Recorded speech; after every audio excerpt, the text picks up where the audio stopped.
नमस्कार, दिन भर की बड़ी खबरों में आपका स्वागत है। मैं हूं आंचल। आज इस बुलेटिन में बात होगी गणतंत्र दिवस समारोह में विपक्षी नेताओं के अपमान पर घिरी मोदी सरकार की,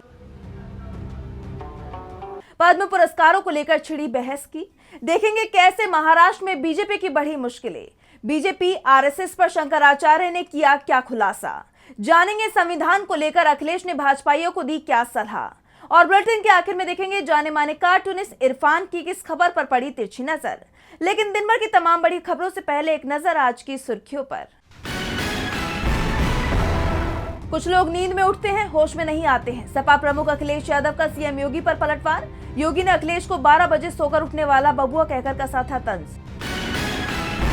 राजनीतिक दलों से संवाद करें, कांग्रेस ने जाति जनगणना में हो रही देरी को लेकर मोदी सरकार की मंशा पर उठाए सवाल। कहा इससे पहले सरकार ने जाति जनगणना को किया था खारिज।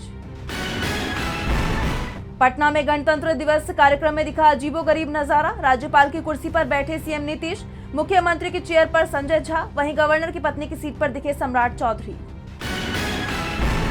केंद्र और राज्य सरकार भ्रम में, ब्राह्मणों के लिए अब वैकल्पिक राजनीति की जरूरत। यूजीसी के भेदभाव विरोधी नियम 2026 के विरोध में इस्तीफा देने वाले पीसीएस अलंकार अग्निहोत्री की अपील। और ईरान पर संभावित अमेरिकी हमले पर रूस ने जताई चिंता। क्रेमलिन ने जारी किया बयान, कहा यह मिडिल ईस्ट को गंभीर रूप से कर देगा अस्थिर। ये तो थी सुर्खियां। अब बात आज की सबसे बड़ी खबर की। देश अपना 77वां गणतंत्र दिवस मना रहा है। इस दिन कर्तव्य पथ पर भारत ने सैन्य ताकत और सांस्कृतिक विविधता का शानदार प्रदर्शन किया।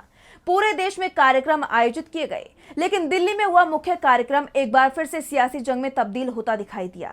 एक बार फिर मोदी सरकार पर तानाशाही दिखाने के आरोप लगे, क्योंकि विपक्ष के नेताओं को गणतंत्र दिवस समारोह में बैठने के लिए आगे की कतार में जगह नहीं दी गई, जिसे प्रोटोकॉल की गंभीर चूक नहीं बल्कि मोदी सरकार की साजिश कहा जा रहा है। कांग्रेस ने इस पर सवाल भी खड़े किए हैं। तो क्या है पूरा मामला, देखिए इस रिपोर्ट में। मोदी सरकार एक बार फिर विपक्ष के निशाने पर है। विपक्ष सवाल पूछ रहा है कि क्या देश में तानाशाही आ चुकी है, क्योंकि गणतंत्र दिवस समारोह में कर्तव्य पथ से जो तस्वीरें सामने आई हैं वो बेहद चौंकाने वाली हैं। कांग्रेस अध्यक्ष और राज्यसभा में विपक्ष के नेता मल्लिकार्जुन खड़गे और लोकसभा में विपक्ष के नेता राहुल गांधी को जो सीट दी गई उसे लेकर बवाल मच गया है। कांग्रेस का दावा है कि मोदी सरकार विपक्ष के नेताओं का जानबूझकर अपमान कर रही है।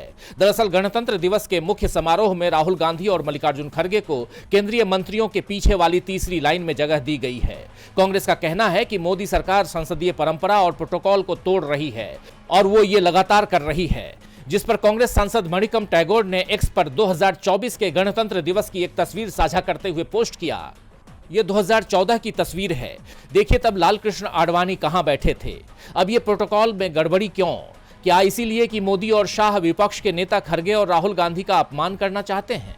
विपक्ष के नेताओं का इस तरह अपमान नहीं किया जा सकता, खासकर गणतंत्र दिवस पर। कांग्रेस सांसद ने जो तस्वीर शेयर की है उसमें बीजेपी नेता लालकृष्ण आडवाणी आगे की पंक्ति में सोनिया गांधी और दूसरे वरिष्ठ नेताओं के साथ बैठे दिखाई दे रहे हैं। उस समय केंद्र में यूपीए की सरकार थी, लेकिन विपक्ष और वरिष्ठ नेताओं को पहली लाइन में जगह दी गई थी। वहीं आज के समारोह की जो तस्वीरें सामने आई हैं उसमें राहुल गांधी को पीछे की लाइन में बैठे देखा जा सकता है। इसे लेकर कांग्रेस सांसद तारिक अनवर ने भी सवाल उठाए हैं। उन्होंने कहा, जब से नरेंद्र मोदी प्रधानमंत्री बने हैं तब से देश की सारी परंपरा को समाप्त किया जा रहा है। ऐसा कभी नहीं हुआ होगा कि जो मुख्य विपक्षी दल का नेता हो उन्हें इस तरह के सरकारी समारोह में दूसरी या तीसरी लाइन में बैठाए गए हों। चूंकि हमने बहुत हद तक ब्रिटिश पैटर्न को अपनाया है तो वहां नेता प्रतिपक्ष को शैडो प्रधानमंत्री कहा जाता है।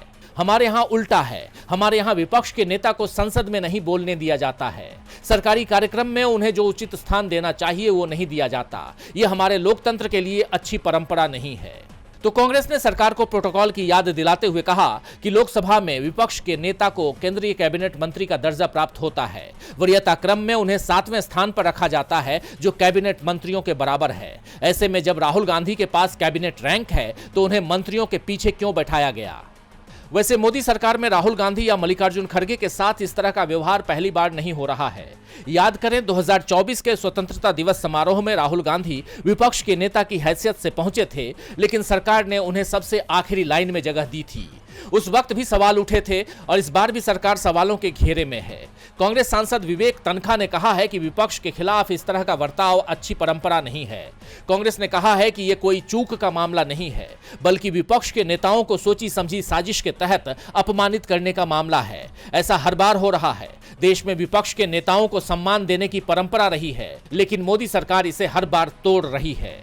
गणतंत्र दिवस समारोह को लेकर तो मोदी सरकार पर सवाल उठ ही रहे हैं, तो पद्म पुरस्कारों को लेकर भी सवाल खड़े हो गए हैं। 25 जनवरी को सरकार ने पद्म पुरस्कारों का ऐलान किया, लेकिन चौंकाने वाली बात यह थी कि पुरस्कार लेने वालों का संबंध उन राज्यों से था जहां चुनाव सामने है, जिस पर कांग्रेस ने तीखा तंज भी कसा है और कहा है कि क्या किसी भी राज्य के लोगों को उसी साल पद्म पुरस्कार मिलेंगे जिस साल वहां चुनाव होंगे। देखिए रिपोर्ट। गृह मंत्रालय की तरफ से साल 2026 के पद्म पुरस्कारों का ऐलान कर दिया गया है, जिसके बाद से सवाल उठने लगे हैं कि सरकार इन नामों को कैसे चुनती है, क्योंकि अधिकांश पद्म पुरस्कार उन राज्यों के लोगों को दिए गए हैं जहां 1 महीने बाद ही चुनावों का ऐलान होना है। इसके बाद कांग्रेस सांसद कार्ति चिदम्बरम ने तो सरकार से ही सवाल पूछ लिया कि अगर एक देश एक चुनाव का कानून बन जाता है तो सरकार के लिए पद्म पुरस्कार विजेताओं का नाम चुनने में बड़ी परेशानी खड़ी हो जाएगी। कार्ति ने कहा कि अगर वन नेशन वन इलेक्शन होता तो सरकार के लिए पद्म पुरस्कार विजेताओं का चयन करना कितना जटिल होता। अब ये बहुत आसान है, बस चुनाव वाले राज्यों से व्यक्तियों का चयन करें। दरअसल गृह मंत्रालय की तरफ से पद्म पुरस्कार का ऐलान किया गया है, जिसमें 131 लोगों को सम्मानित करने की बात कही गई है। इनमें 5 को पद्म विभूषण, 13 लोगों को पद्म भूषण और 113 लोगों को पद्मश्री पुरस्कार से सम्मानित किया जाएगा। पद्म पुरस्कार पाने वाले लोगों में सबसे ज्यादा 15 लोग महाराष्ट्र से हैं। महाराष्ट्र को लेकर माना जा रहा है कि जिस तरह से बीजेपी और उसके सहयोगियों के बीच टकराव चल रहा है, उसके बाद कहा यह जा रहा है कि इसी साल यहां मध्यावधि चुनाव कराए जा सकते हैं। वहीं दूसरे नंबर पर 13 पुरस्कार के साथ तमिलनाडु है। तीसरे पर पश्चिम बंगाल और उत्तर प्रदेश हैं, जिनके हिस्से 11-11 पुरस्कार आए हैं। तमिलनाडु और पश्चिम बंगाल में तो 1 महीने में ही चुनाव का ऐलान हो सकता है। वहीं उत्तर प्रदेश में भी साल भर में चुनाव का ऐलान हो जाएगा। लिस्ट में 5वें नंबर पर 8 पुरस्कारों के साथ केरल का नाम है, जहां तमिलनाडु और पश्चिम बंगाल के साथ ही विधानसभा चुनाव कराए जाने हैं। केरल को भले ही लिस्ट में 5वां नंबर मिला हो, लेकिन उससे ऊपर जो 4 राज्य हैं, उसकी तुलना में केरल आकार और जनसंख्या दोनों ही लिहाज से बहुत छोटा राज्य है। फिर भी उसके हिस्से 8 पद्म पुरस्कार आए हैं। उस पर भी देश में सिर्फ 5 लोगों को पद्म विभूषण सम्मान मिल रहा है और उसमें 3 लोग केरल के हैं। ऐसे में सवाल ये उठ रहे हैं कि जिन राज्यों में चुनाव होने हैं, आखिर उन राज्यों के लोगों को ही पुरस्कार में प्राथमिकता क्यों मिल रही है। पद्म पुरस्कारों के चयन पर बहस छिड़ गई है तो महाराष्ट्र की सियासत में भी सरगर्मी तेज होती जा रही है। मेयर पद को लेकर बीजेपी और शिंदे के बीच तनातनी देखी जा रही है। वहीं एकनाथ शिंदे ने बीजेपी को बड़ा झटका देते हुए कांग्रेस से हाथ मिला लिया है, तो वहीं शरद पवार गुट नगर निगम पर कब्जे की तैयारी में है। इस बीच शिवसेना यूबीटी ने बीजेपी पर जोरदार हमला बोला है, तो कैसे चौतरफा घिरी बीजेपी, जानेंगे इस रिपोर्ट में। महाराष्ट्र में नगर निगम चुनाव के बाद बीजेपी की नजर बीएमसी पर थी, लेकिन अब बीजेपी के लिए बीएमसी पर कब्जा कर पाना मुश्किल लग रहा है। 10 दिन बीतने के बाद भी अभी तक ये तय नहीं हो पाया है कि मेयर किस पार्टी से होगा। मेयर पद को लेकर एकनाथ शिंदे और बीजेपी के बीच बात नहीं बन पा रही है। शिंदे मेयर पद छोड़ने को तैयार नहीं है, तो बीजेपी ने भी साफ कर दिया है कि वो शिंदे का मेयर नहीं बनने देगी। ऐसे में शिंदे काफी आक्रामक दिखाई दे रहे हैं और अब कांग्रेस और शिंदे गुट ने कई जगह हाथ मिला लिया है। मीरा भयंदर ने इस नए मोर्चे को नाम दिया है Mira Bhayandar city development front, यानी शहर विकास आघाड़ी। और इस गठबंधन ने विपक्ष में एक साथ बैठने का फैसला किया है, जो बीजेपी के लिए बड़ा झटका माना जा रहा है। शिंदे ने ये फैसला ऐसे वक्त में लिया है जब बीएमसी में मेयर पद को लेकर दोनों पार्टी आमने सामने है, जिससे ये तनाव अब खुलकर सामने आ गया है। ये तनाव कल्याण डोंबिवली नगर निगम, ठाणे और नवी मुंबई जैसे इलाकों में पहले भी देखा जा चुका है, जिसके बाद शिंदे की कांग्रेस से बढ़ती नजदीकियों की चर्चा हो रही है, जिसके बाद राज्य की सियासत में नए समीकरण बनते दिखाई दे रहे हैं। सांगली और अकोला दोनों नगर निगम में एनसीपी शरद गुट की भूमिका निर्णायक बन गई है और ये सत्ता के करीब पहुंच गई, जिससे बीजेपी की राह मुश्किल दिखाई दे रही है। वहीं विपक्ष ने भी बीजेपी पर तीखे हमले शुरू कर दिए हैं। शिवसेना यूबीटी सांसद संजय राउत ने कहा है कि अगर राज्य या देश के किसी खास विभाग की सत्ता मुझे मिली तो मैं बीजेपी के 15 टुकड़े कर दूंगा। बीजेपी के ये टुकड़े कहाँ गए, उन्हें ये पता भी नहीं चलेगा। बीजेपी सिर्फ ईडी, सीबीआई और पुलिस के बल पर चल रही है। संजय राउत के इन बयानों से महाराष्ट्र की राजनीति गर्मा गई है। महाराष्ट्र में मेयर पद को लेकर टकराव बना हुआ है, तो उत्तर प्रदेश की सियासत में शंकराचार्य और योगी सरकार के बीच का टकराव तूल पकड़ता जा रहा है। 9 दिन से जारी इस गतिरोध के बीच अब शंकराचार्य अभिमुक्तेश्वरानंद ने बीजेपी और आरएसएस पर तीखा हमला बोला है। शंकराचार्य के समर्थन में विपक्ष तो पहले ही मैदान में उतर चुका था और अब बाकी 3 शंकराचार्यों की भी एंट्री हो गई है। तो क्या है अब तक का अपडेट, देखिए इस रिपोर्ट में। शंकराचार्य अभिमुक्तेश्वरानंद को संगम में स्नान करने से रोकने को लेकर शुरू हुआ विवाद लगातार बढ़ता जा रहा है। इस पूरे मामले में बीजेपी और यूपी की योगी सरकार बुरी तरह घिरी हुई है और अब खुद शंकराचार्य ने भी बीजेपी और आरएसएस के खिलाफ मोर्चा खोल दिया। शंकराचार्य ने चेतावनी देते हुए कहा है कि सनातनी हिंदुओं को ऐसी राजनीति करने वालों को सबक सिखाने का समय आ गया है। आरएसएस पर गंभीर सवाल उठाते हुए उन्होंने कहा कि संघ ने कभी भी 4 पीठों के असली शंकराचार्यों को अपने मंच पर स्थान नहीं दिया। इसके बजाय वे कार्यकर्ता शंकराचार्यों या फर्जी शंकराचार्यों से काम चलाते हैं जो उनके इशारों पर उठते बैठते हैं। राम मंदिर और राम सेतु जैसे आंदोलनों में असली शंकराचार्यों के नाम का फायदा तो लिया गया, लेकिन संघ को हमेशा चाटुकार और विवेकहीन नेतृत्व ही पसंद आया। उन्होंने साफ कहा कि अब सनातन या शंकराचार्य को कोई खतरा नहीं है, बल्कि खतरा उन दलों को है जो सनातन खतरे में है का नारा देकर हिंदुओं के वोट बटोरते थे। यही नहीं, बल्कि उप मुख्यमंत्री केशव प्रसाद मौर्य को लेकर भी शंकराचार्य ने बीजेपी पर गंभीर आरोप लगाए और कहा कि अगर केशव मौर्य का बस चलता तो वो कब का हमें नहलाकर चले गए होते। उनको डांटा जा रहा है, यहाँ आने नहीं दिया जा रहा। एक समझदार नेता को दबा दिया गया। जैसा कि आप जानते हैं कि डिप्टी सीएम केशव प्रसाद मौर्य ने इस पूरे विवाद पर शंकराचार्य अभिमुक्तेश्वरानंद से माफी की मांग करते हुए स्नान करने की अपील की है। विपक्ष तो इस मामले में पहले से ही शंकराचार्य के समर्थन में उतरा हुआ था और अब इस पूरे मामले में बाकी तीनों शंकराचार्य ने भी खुलकर समर्थन किया है। द्वारका शारदा पीठ के जगत गुरु शंकराचार्य स्वामी सदानंद सरस्वती महाराज ने शंकराचार्य अभिमुक्तेश्वरानंद का खुलकर समर्थन करते हुए कहा कि 3 शंकराचार्य अभिमुक्तेश्वरानंद के समर्थन में है। प्रशासन उनका सर्टिफिकेट मांगने वाला कौन होता है, उसे कोई अधिकार नहीं। उन्होंने निर्दोष ब्राह्मणों के साथ जो निर्दयता से मारपीट की है वो बेहद निंदनीय है। माघ मेला प्रशासन और अभिमुक्तेश्वरानंद के बीच 9 दिन से विवाद चल रहा है। इस मामले में प्रशासन की तरफ से लिए गए फैसलों ने अब इसे और गरमाने का काम कर दिया है, जिसके चलते विपक्ष के बाद बाकी 3 शंकराचार्य भी अभिमुक्तेश्वरानंद के समर्थन में उतर आए हैं। अब देखना यह होगा कि ये विवाद आखिर किस मोड़ पर जाकर खत्म होता है। शंकराचार्य के बयान से बीजेपी और संघ दोनों घिरते नजर आ रही हैं, तो अखिलेश ने भी बीजेपी को निशाने पर ले लिया है। उन्होंने सत्ता में बैठी पार्टी पर संविधान विरोधी होने के आरोप लगाए हैं। साथ ही और भी कई मुद्दों पर योगी सरकार की घेराबंदी कर दी है, जिससे सरकार सवालों के घेरे में आ गई है। तो क्या कुछ बोले हैं अखिलेश यादव और कैसे घिरी बीजेपी, देखिए इस रिपोर्ट में। उत्तर प्रदेश के पूर्व मुख्यमंत्री और सपा प्रमुख अखिलेश यादव ने बीजेपी पर करारा हमला बोला है। साथ ही पार्टी पर कई गंभीर आरोप भी लगाए हैं, जिससे सत्तारूढ़ पार्टी सवालों के घेरे में आ गई है। अखिलेश ने बीजेपी को संविधान विरोधी बताया और सलाह दी कि संविधान को अपने से नीचे समझना ठीक नहीं। इसके साथ ही उन्होंने कई मोर्चों पर सरकार का घेराव किया। उन्होंने सोशल मीडिया प्लेटफॉर्म एक्स पर बीजेपी पर सवाल दागते हुए पोस्ट किया कि जनता पूछ रही है कि जब अपने ऊपर लगे मुकदमे हटवाए थे तो संविधान के किस अनुच्छेद के तहत ऐसा वैध कार्य किया था। जो महोदय सनातनी संतों का तिरस्कार मंचों से लगातार कर रहे हैं, जो अपमानजनक अवांछित उपमा दे रहे हैं, जो अपनी विध्वंसकारी नकारात्मक बुलडोजरी सोच के समर्थन में नारे लगवाकर माघ मेले के धार्मिक सौहार्द को बिगाड़ रहे हैं, जो माघ मेले के उपद्रवियों के विरुद्ध मुकदमा दर्ज नहीं कर रहे हैं, वो महोदय मौन ही रहे, यही उनके लिए श्रेयस्कर है। उन्होंने दावा किया कि अब सत्ताकामी भाजपा का धर्म विरोधी चेहरा बेनकाब हो गया है। अखिलेश ने आगे कहा कि जो नुकसान होना था वो हो गया है। अब अगर भाजपाई और उनके संगी साथी माफी भी मांग लेंगे तो उसका कोई अर्थ नहीं होगा, क्योंकि मायने उसी माफी के होते हैं जो मन से मांगी जाती है, मजबूरी से नहीं। शासनाधीश याद रखे, हद करता है। उन्होंने आरोप लगाया कि भाजपाइयों का विचार, वक्तव्य और व्यवहार हमेशा असंवैधानिक होता है। सत्ता के घमंड में डूबी संविधान विरोधी भाजपा अब नहीं बचेगी। उन्होंने अपने इस बयान में बीजेपी पर तो सीधे तौर पर निशाना साधा, लेकिन कहीं भी मुख्यमंत्री योगी का नाम नहीं लिया। लेकिन राजनीतिक जानकारों का कहना है कि अखिलेश का ये निशाना सीधे तौर पर खासकर सीएम योगी पर ही था, क्योंकि जिन मुद्दों पर अखिलेश ने सरकार की घेराबंदी की है उसमें खासकर सीएम योगी ही फंसे हैं।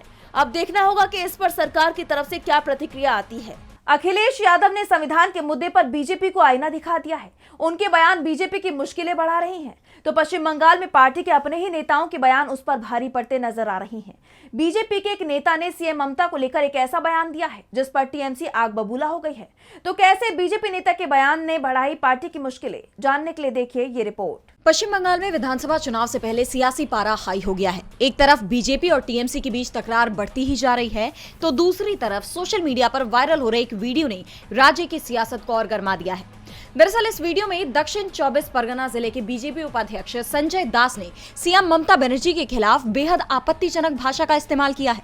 उन्होंने सीएम ममता बनर्जी को लेकर कहा है कि ये चुड़ैल बंगाल पर राज कर रही है, इसका सिर तलवार से काट देना चाहिए। उनके इस बयान को लेकर अब टीएमसी आग बबूला हो गई है। पार्टी ने एक्स पर पोस्ट किया कि बीजेपी नेताओं को खुलेआम आपराधिक गतिविधियों में लिप्त होने का अधिकार मिल गया है। भाजपा की परिक्रमा सभा में मथुरापुर ओडी के उपाध्यक्ष संजय दास ने एक तलवार सौंपी। हमारे माननीय अध्यक्ष को डायनी करार दिया गया और खुलेआम उनकी गर्दन कलम करने की मांग की गई। लोकतांत्रिक रूप से चुनी गई महिला मुख्यमंत्री के खिलाफ सार्वजनिक रूप से जान लेने का आह्वान किया गया। क्या बंगाल यही परिक्रमा चलाता है? महिलाओं को धमकाया जा रहा है, हिंसा का महिमा मंडन किया जा रहा है। बता दें कि टीएमसी ने बीजेपी नेता के खिलाफ पुलिस में शिकायत भी दर्ज कराई है। वहीं इस मामले में टीएमसी सांसद बापी हलदार ने भी कहा है कि बीजेपी राज्य में अशांति फैलाना चाहती है और महिलाओं के प्रति उनकी मानसिकता इस बयान से उजागर हो गई है। चुनाव को लेकर शोर के बीच अब इस मामले ने नया राजनीतिक विवाद खड़ा कर दिया है। बता दें कि ये वीडियो बीजेपी के पूर्व प्रदेश अध्यक्ष दिलीप घोष की उपस्थिति में आयोजित एक पार्टी कार्यक्रम का है। पश्चिम बंगाल में विधानसभा चुनाव को देखते हुए तीखी बयानबाजी देखी जा रही है। तो देश भर में गणतंत्र दिवस के मौके पर बधाई संदेश गूंज रही हैं। 77वें गणतंत्र दिवस के मौके पर कांग्रेस अध्यक्ष मल्लिकार्जुन खड़गे ने देशवासियों के लिए एक खास संदेश दिया है। साथ ही उन्होंने कई मुद्दों पर मोदी सरकार को भी घेरा है। तो क्या कुछ बोले कांग्रेस अध्यक्ष खड़गे और क्या है पूरी खबर, जानेंगे इस रिपोर्ट में। 77वें गणतंत्र दिवस के अवसर पर कांग्रेस अध्यक्ष मल्लिकार्जुन खड़गे ने देश के नाम संदेश दिया है, जिसमें खड़गे ने देश की मौजूदा हालात पर गंभीर चिंता जताई है। खड़गे ने आरोप लगाया कि सरकार संघीय ढांचे को बेकार कर रही है और विपक्ष शासित राज्यों के साथ भेदभाव कर रही है।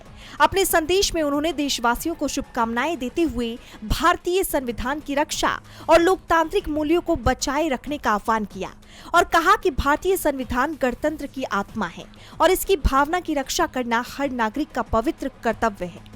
इसी कड़ी में उन्होंने मनरेगा का मुद्दा उठाते हुए कहा कि आज करोड़ों मनरेगा मजदूरों के संवैधानिक अधिकारों पर हमला हो रहा है, आजीविका छीनी जा रही है, पंचायती राज संस्थाओं को कमजोर किया जा रहा है। सालों की मेहनत से बनाया गया अधिकार आधारित सामाजिक कल्याण मॉडल तुगलकी फरमानों से खत्म किया जा रहा है। यही नहीं, इस दौरान खड़गे ने वोट चोरी का भी मुद्दा उठाया और कहा कि वोट देने का अधिकार जो लोकतंत्र का सबसे मजबूत स्तंभ है, उसे ध्वस्त किया जा रहा है, नागरिक अधिकार कुचला जा रहा है। डबल इंजन की सरकार विपक्ष शासित राज्यों को नुकसान पहुंचाने के लिए सभी संभव षड्यंत्र रच रही है। जिस हवा में हम सांस लेते हैं, जो पानी हम पीते हैं और जो खाना हम खाते हैं, वो सभी भ्रष्टाचार के कारण प्रदूषित हो गए हैं। उन्होंने आगे कहा कि हमारी भावी पीढ़ियां इस भ्रष्टाचार की कीमत चुका रही है। देश के कई हिस्सों में पुल गिर रहे हैं, नई बनी सड़कें टूट रही हैं, पानी की टंकी उद्घाटन के पहले ही गिर रही है। हमारे शहर आम नागरिकों के रहने के लायक नहीं रह गए हैं। इस दौरान उन्होंने बेरोजगारी के मुद्दे पर जोर देते हुए कहा, आज बेरोजगारी अपने चरम पर है और युवाओं को नौकरी देने के बजाय प्रधानमंत्री कौशल विकास योजना में 94% तक भ्रष्टाचार हो रहा है, जिसका खुलासा कैग रिपोर्ट में हुआ है। आर्थिक असमानता खतरनाक हद तक पहुंच गई है। चंद चहेती अरबपति दोस्तों को देश की कीमती संसाधन सौंपे जा रहे हैं, जबकि छोटे और मध्यम कारोबारी परेशान हैं।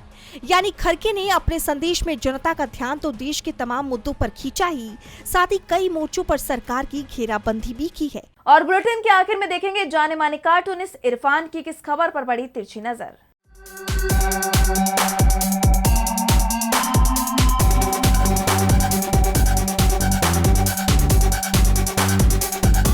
प्रधानमंत्री नरेंद्र मोदी ने इस बार के अपने मन की बात प्रोग्राम में कहा कि वोटर सबसे ज्यादा इंपॉर्टेंट है, वोटर ही लोकतंत्र की आत्मा है।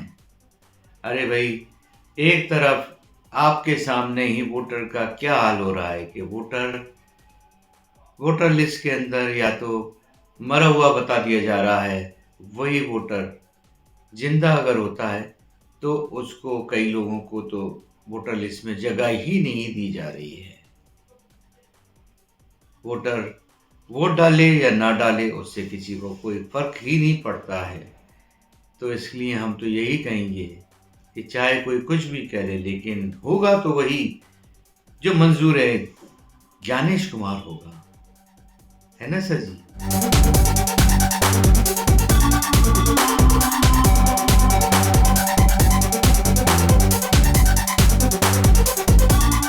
बहुत बहुत शुक्रिया इरफान जी। तो आज इस बुलेटिन में बस इतना ही। आप देखते रहिए टीवी लाइव। नमस्कार।